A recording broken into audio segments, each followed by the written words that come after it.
Larut malam Minggu, Presiden Trump mengumumkan bahwa ia telah mencapai kesepakatan dengan Iran untuk mengakhiri perang. Saya senang sekali mengabarkannya, sangat bersemangat. Kesepakatannya sudah ditandatangani.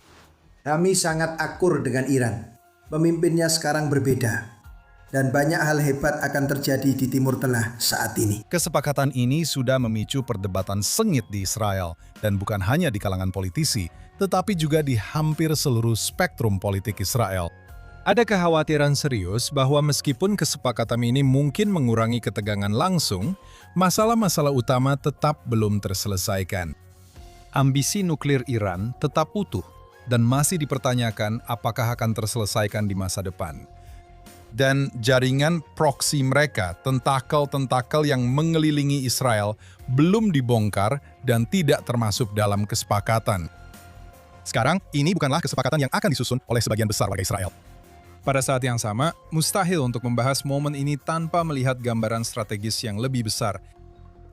Kurang dari 3 tahun yang lalu, setelah 7 Oktober, banyak yang percaya bahwa daya tangkal Israel benar-benar runtuh. Namun sejak saat itu, Israel telah berperang di 7 front, melemahkan jaringan regional Iran, menyerang langsung aset-aset Iran, dan menegaskan kembali dirinya sebagai kekuatan militer dominan di Timur Tengah.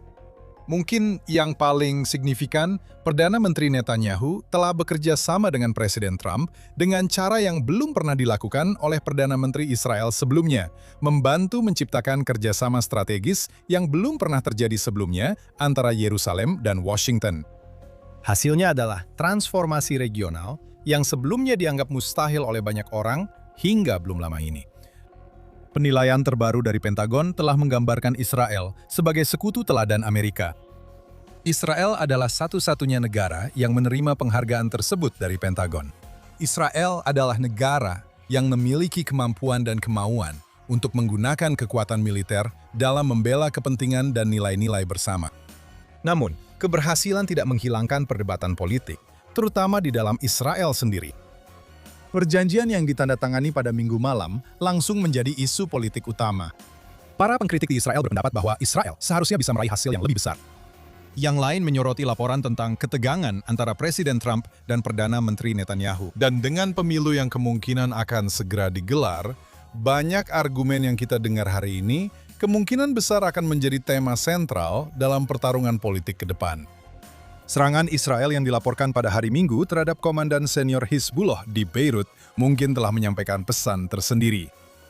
Terlepas dari perkembangan diplomatik, Israel bermaksud untuk mempertahankan kebebasan bertindak ketika keamanannya dipertaruhkan. Untuk membantu kita memahami bagaimana isu-isu ini diinterpretasikan secara politik, dan bagaimana pihak oposisi mungkin berupaya membingkainya demi keuntungan mereka. Dalam beberapa bulan ke depan, saya berbicara dengan analis politik veteran Gil Hoffman, analis pemilu senior di I24 News, dan mantan koresponden politik untuk The Jerusalem Post. Berikut adalah percakapan saya dengan Gil Hoffman. Gil, terima kasih sudah bergabung. Senang sekali, Doron. Nah, sepertinya ada kesepakatan yang sedang dibahas, dan tintanya belum kering. Tapi, apa sebenarnya yang kita ketahui tentang kesepakatan yang sedang terjadi ini?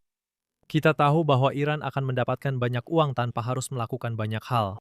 Kita tahu bahwa ini menyerukan gencatan senjata, bahwa kita sudah berbulan-bulan melakukan gencatan senjata, di mana pihak lain tidak benar-benar melakukan gencatan senjata. Namun, tetap saja masih ada harapan. Ada potensi bahwa perang yang dimulai pada 7 Oktober akhirnya akan segera berakhir, dan mungkin warga Israel akhirnya akan mendapatkan keamanan yang mereka butuhkan. Dan bahwa Netanyahu bahkan mungkin akan mendapat pujian pada akhirnya untuk gencatan senjata yang sangat ia coba cegah.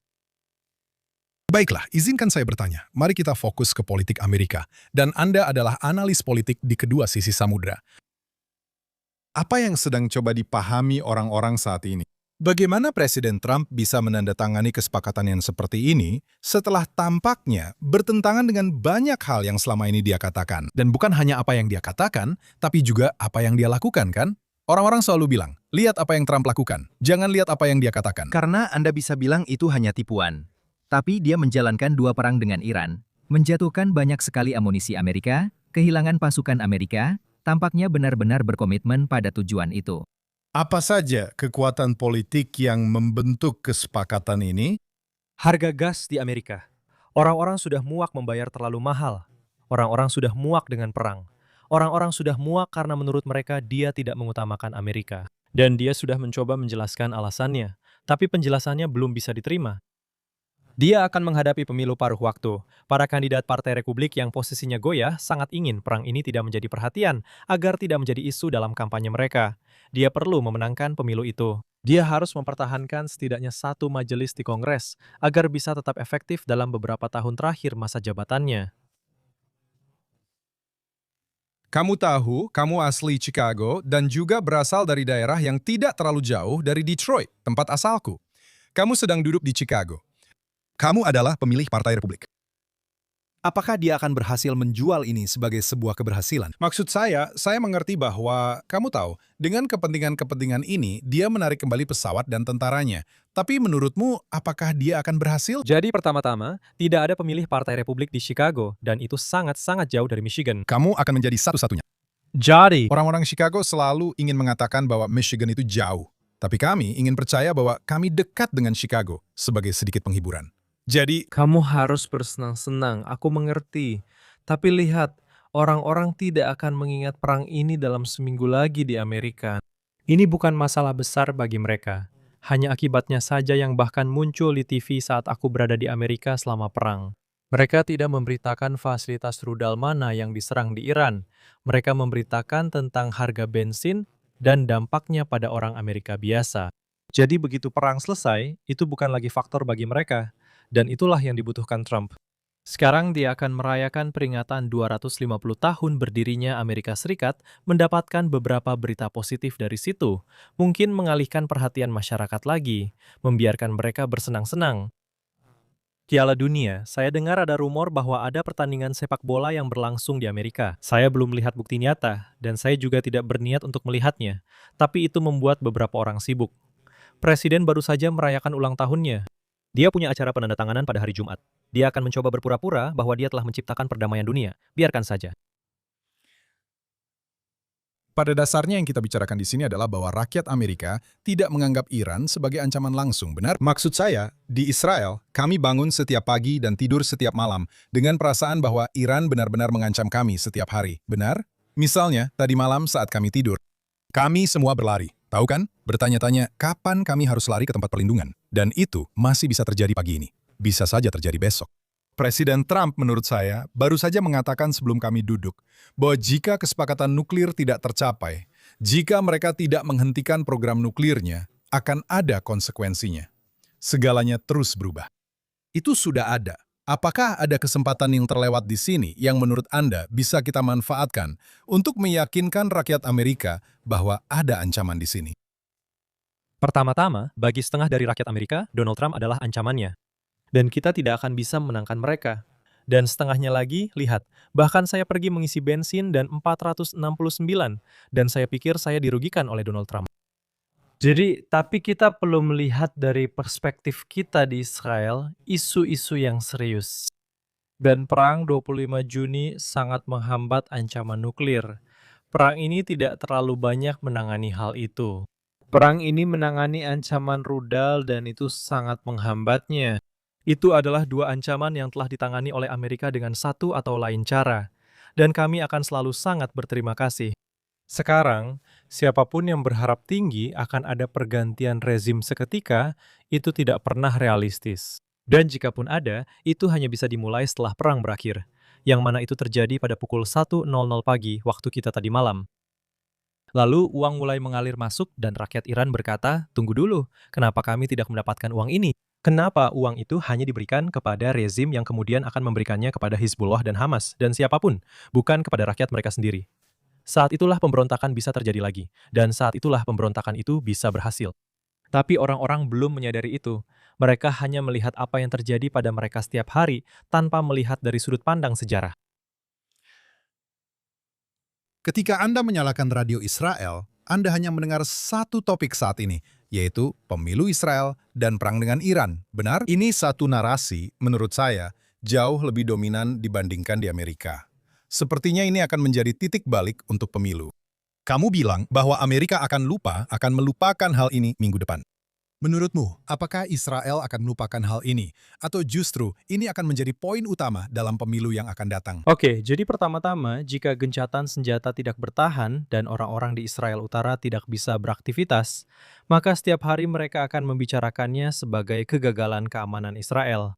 Dan jika keamanannya terjaga, maka Netanyahu akan bisa mengatakan bahwa 7 front keamanan sejak 7 Oktober telah membaik dan tidak ada yang bisa membantahnya. Bahkan kepala staf militer yang mencalonkan diri melawannya sekalipun. Dan orang Israel memang memilih berdasarkan isu keamanan. Dan itu bisa menguntungkannya. Dan jika orang-orang tidak membicarakan soal keamanan, mereka akan membicarakan isu wajib militer untuk ultra-ortodoks. Dan itu sangat merugikan Netanyahu. Dia lebih memilih isu perang dan perdamaian yang dibicarakan. Banyak hal akan bergantung pada itu. Apakah kesepakatan Abraham akan diperluas? Dan ada beberapa orang di JNS yang lebih ahli soal itu. Oposisi tampak perpecah saat ini. Apakah mereka akan mampu memanfaatkan apa yang tampaknya menjadi perpecahan antara Trump dan Netanyahu? Jadi itulah yang mereka coba lakukan mulai hari ini dan seterusnya. Kamu akan mendengar Bennett mengatakan bahwa dia bisa melakukannya jauh lebih baik berdasarkan pengalamannya sebagai Perdana Menteri, dan mengatakan bahwa Israel membutuhkan Perdana Menteri sayap kanan yang sesungguhnya, serta membuat Netanyahu terlihat tidak terlalu sayap kanan. Dan omong-omong, itulah yang berhasil di Hongaria. Orban tidak bisa dijatuhkan oleh pihak tengah atau kiri. Jadi mereka membawa kandidat Perdana Menteri dari sayap kanan untuk melawannya, dan itu berhasil. Dan itu adalah bagian dari strategi Bennett. Sementara itu, Eisenkot mengatakan, lihat, keuntungannya seharusnya adalah Netanyahu tahu bagaimana berbicara dengan para pemimpin dunia. Dan jelas, itu tidak berhasil kalau Trump sampai memakinya. Mungkin Anda butuh pemimpin yang lebih sederhana, yang mungkin tidak berbicara bahasa Inggris dengan sempurna, tapi punya latar belakang keamanan. Lalu dia menyoroti bahwa ada kata-kata bahasa Inggris yang menurutnya lebih dia kuasai daripada Netanyahu, seperti kata tanggung jawab. Dan ini adalah sesuatu yang bisa digunakan Eisenkot untuk melawan Netanyahu. Dan ini akan berlangsung selama 4 bulan. Ini akan sangat menarik. Maksud saya, ini terdengar seperti enaknya jadi oposisi, bukan? Saya terus mendengar mereka mengatakan bahwa mereka bisa melakukannya dengan lebih baik. Pertanyaan saya adalah, oke, apa yang bisa mereka lakukan dengan lebih baik secara militer? Dan jika mereka memang bisa melakukannya dengan lebih baik, katakanlah begitu, bagaimana mereka bisa mengatakan bahwa mereka khawatir Presiden Amerika Serikat menggunakan kata-kata kasar terhadap pimpinan Israel? Maksud saya, sulit bagi saya untuk percaya bahwa banyak orang akan melakukan tindakan secara mandiri. Misalnya, apa yang dilakukan Perdana Menteri Netanyahu terkait masuk ke Rafah? Kalau saya tidak salah, saya rasa Eisenkot menentang itu, benar? Dan kenapa dia menentangnya? Ingatkan kami. Biden menentangnya. Dia tidak ingin kehilangan hubungan dengan Presiden Amerika Serikat. Itu adalah masalah besar saat itu. Dan Presiden ingin menghentikan masuk ke Rafah. Presiden juga ingin mengakhiri perang saat itu demi alasan politik internalnya sendiri. Tapi jika itu terjadi, Maka Sinwar akan tetap bebas. bisa jadi begitu. Tapi Netanyahu akan selalu memiliki bekas luka ini di dahinya dari peristiwa 7 Oktober. Dialah orang yang bertanggung jawab dan tanggung jawab terakhir ada padanya. Dan itu adalah sesuatu yang bisa dikatakan oleh Bennett, Eisenkot, Lieberman, dan yang lainnya bahwa mereka tidak sedang berkuasa. Netanyahu lah yang sedang berkuasa. Semua pemimpin berbeda dari lembaga pertahanan dan badan intelijen. Mereka semua telah membayar harganya. Dan hanya di tingkat politik, Netanyahu belum melakukannya. Dan waktunya telah tiba. Itulah posisi mereka. Kapan? Melihat Naftali Bennett yang berkuasa sebelumnya, saya rasa itu tahun 2022. Dan Eisenkot yang menjadi kepala staf hingga tahun 2019. Dia sebenarnya cukup dikenal karena mengurangi ukuran tentara kan, membuat tentara yang kecil dan cerdas. Itulah Eisenkot. Apakah masyarakat Israel, maksud saya, kita sangat terlibat dalam bidang militer kan? Begitu banyak dari kita yang menjalani dinas cadangan. Apakah mereka tidak akan mencoba menggali lebih dalam lagi? Menurutmu bagaimana? Kamu seorang analis politik di sini.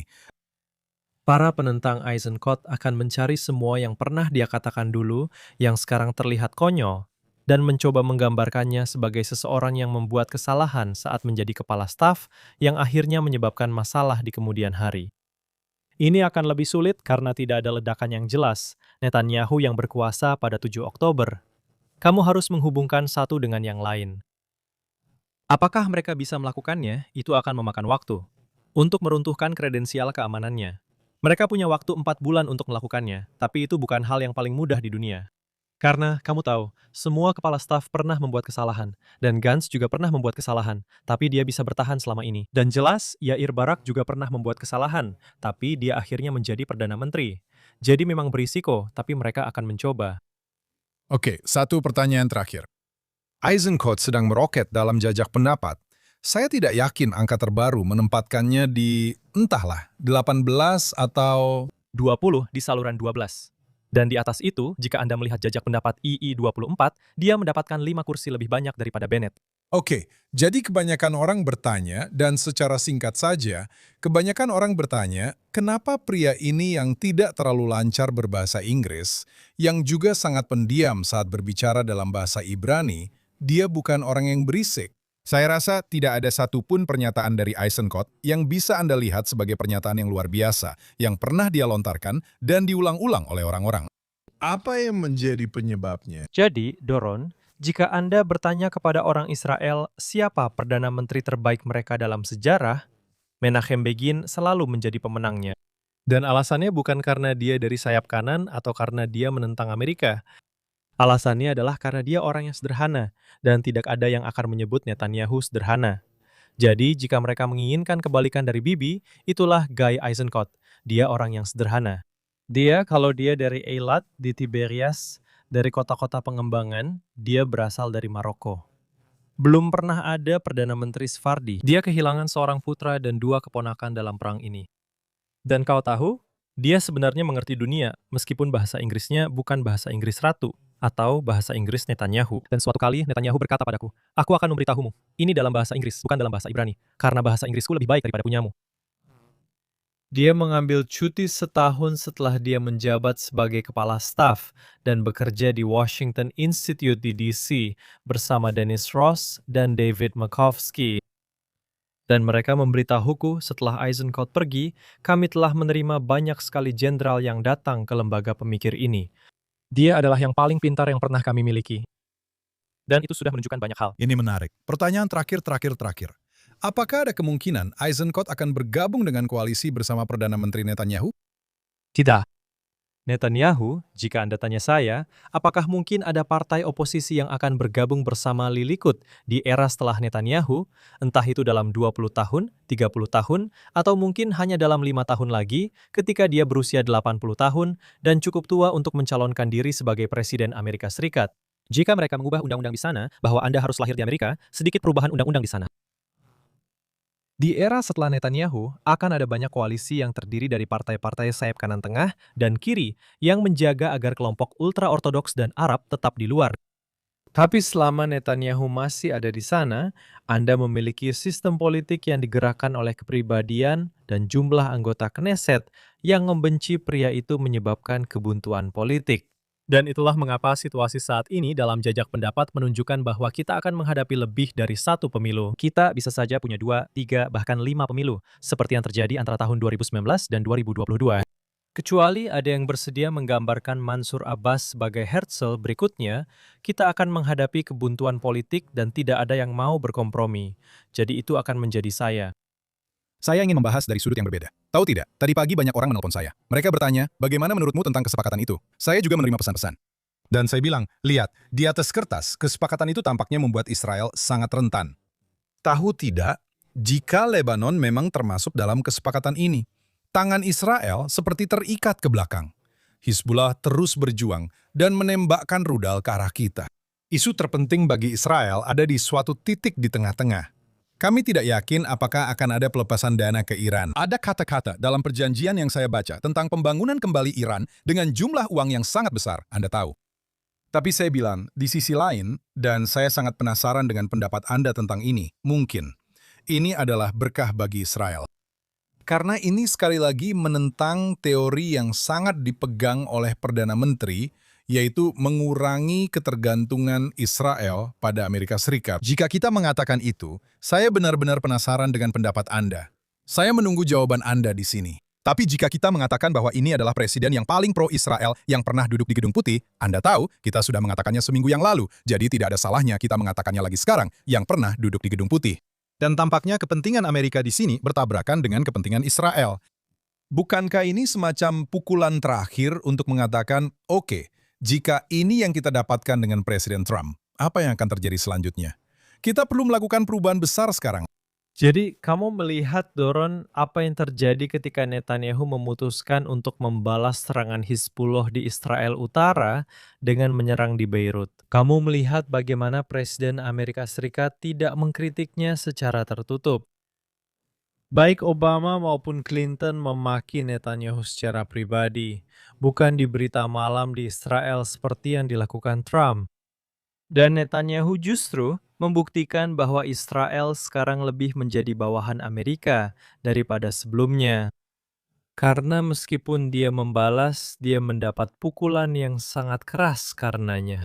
Dia merusak reputasinya sendiri sebagai seseorang yang berada di kelasnya sendiri secara politik, sebagai ahli dalam berbicara kepada dunia. Dia membayar harganya untuk itu, dan Israel mungkin juga telah membayar harganya untuk itu. Dan apa yang akan terjadi minggu depan ketika mereka benar-benar melanggar gencatan senjata ini? Apakah kita akan membalas atau tidak? Bagaimana Anda melakukannya setelah Anda melewati semua itu? Masih terlalu dini untuk mengatakan, itu jawaban untuk pertanyaan Anda. Izinkan saya bertanya kepada Anda, karena ini sekarang menjadi hal yang terus terjadi, yang telah kita lihat selama 2 minggu terakhir, di mana Presiden berkomentar secara langsung, mengucapkan kata-kata kasar secara terbuka di berita saya, dan muncul semua simbol sensor itu. Di sisi lain, apa yang seharusnya dilakukan oleh Perdana Menteri Negara Israel? Maksudnya, dia bisa saja tidak membalas tembakan dan tidak memiliki daya tangkal terhadap Hizbullah. Atau dia bisa membalas tembakan. Dan itulah yang saya maksud. Orang terkuat di dunia merasa kesal karena keadaannya tidak berjalan sesuai keinginannya. Tapi jika Israel sama sekali tidak melawan, sepertinya kita hanya akan dikorbankan begitu saja. Itu yang membuat saya penasaran di sini. Karena Perdana Menteri Israel adalah pekerjaan yang sangat-sangat buruk. Sungguh aneh banyak orang menginginkannya, benar kan? Ketika mereka melihat apa yang sedang dialami Netanyahu sekarang. Namun Bennett dan Eisenkot tetap akan melakukan apa yang mereka bisa dengan cara mereka masing-masing mencoba mendapatkan pekerjaan yang sangat tidak mengenakan ini dan selalu menempatkan Anda di posisi serba salah. Berdasarkan apa yang Anda katakan, jika saya mendalami isu kemandirian Israel dan melihat posisi Amerika saat ini, saya tahu Anda lebih mengenal Amerika daripada saya. Apakah orang Amerika, apakah Partai Republik ingin mendukung Israel saat ini? Atau mereka justru mendorong agar Israel mandiri? Partai Republik sekarang bukanlah Partai Republik yang dulu. Partai Republik sekarang memiliki banyak suara. Ketika kamu punya Tucker Carlson yang sangat ekstrim di satu sisi, itu membuat Marco Rubio yang merupakan Republikan tradisional. Suara Republikan terlihat seperti ekstrim di sisi lain. Lalu J.D. Vance harus berada di tengah-tengah dan membicarakan bahwa sah-sah saja bagi Amerika untuk mengambil keputusan yang sesuai dengan kepentingan Amerika, bukan kepentingan Israel. Dan ketika kamu mendengar seorang wakil presiden mengatakan itu di telinga orang Israel, itu terdengar mengejutkan, seperti kenapa tidak ada yang mengecam dia karena mengatakan hal itu?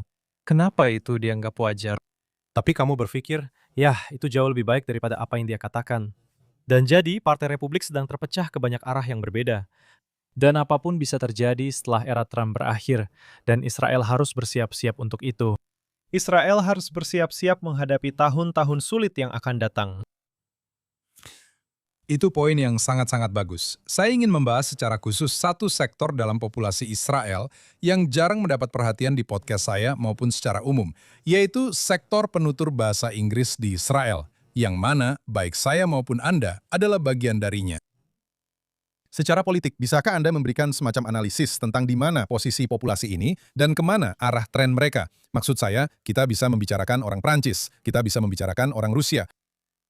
Apa yang penting bagi populasi ini? Dan apa yang Anda dengar dari mereka? Yang penting bagi populasi ini adalah bagaimana Israel dipandang di luar negeri. Populasi penutur bahasa Inggris memahami lebih baik daripada siapapun, termasuk pemerintah Israel saat ini, betapa buruknya citra kita di luar negeri saat ini, dan bahwa memperbaikinya harus menjadi prioritas utama. Jika ada gencatan senjata secara militer, maka medan perang media adalah satu-satunya medan perang yang tersisa. Dan kita sedang berada dalam perang ini. Akan dipandang sebagai menjadi paria internasional, seperti apartheid di Afrika Selatan selamanya, atau sebagai penyelamat dunia dari senjata nuklir fundamentalis Islam dan teroris genosida. Jadi para penutur bahasa Inggris itu bisa berasal dari berbagai spektrum politik. Sudah ada kandidat penutur asli bahasa Inggris yang terpilih dari banyak partai. Tapi dalam isu itu, saya percaya mereka bersatu. Dan mereka melihat bahwa situasinya sangat genting, dan mereka perlu mendorong siapapun yang terpilih menjadi Perdana Menteri untuk menjadikan itu sebagai prioritas utama. Itu harus begitu. Gil, saya ingin mengucapkan terima kasih karena sudah mampir dan bergabung di podcast ini serta memberikan wawasan politik Anda. Akan menarik untuk melihat bagaimana hal ini berkembang dalam beberapa bulan ke depan. Senang bisa hadir di acara Anda. Terima kasih, Gil. Itu tadi Gil Hoffman. Sekarang, terlepas dari apakah seseorang setuju dengan analisis Gil atau tidak, diskusi tersebut menyoroti perdebatan politik yang kemungkinan besar akan mendominasi kehidupan publik Israel dalam beberapa bulan ke depan. Namun, satu fakta sulit untuk diabaikan. Selama lebih dari 30 tahun, Perdana Menteri Netanyahu telah memperingatkan tentang ancaman Iran jauh sebelum hal itu menjadi hal yang populer dibicarakan. Jauh sebelum program nuklir Iran menjadi pusat diplomasi internasional. Perdana Menteri Netanyahu berpendapat bahwa Iran yang memiliki senjata nuklir akan secara fundamental mengancam Israel, Timur Tengah, dan sebagian besar dunia bebas. Dan tidak seperti banyak orang yang hanya membicarakan ancaman tersebut, beliau bertindak atas hal itu. Saat ini, Israel hanya menempati 1/3 dari 1% wilayah Timur Tengah. Itu berarti 1/300 dari wilayah Timur Tengah.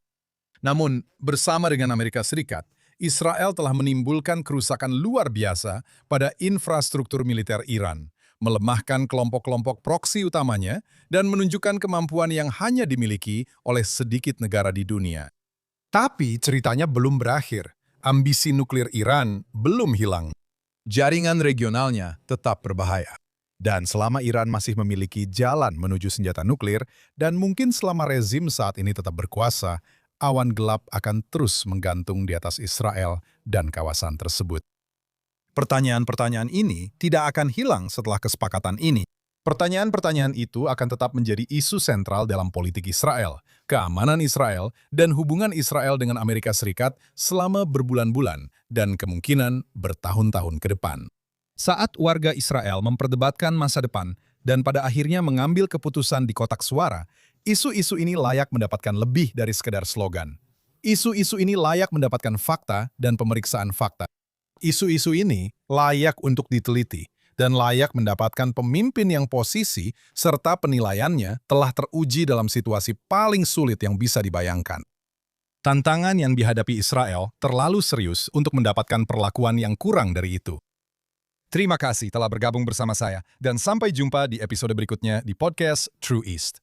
Terima kasih.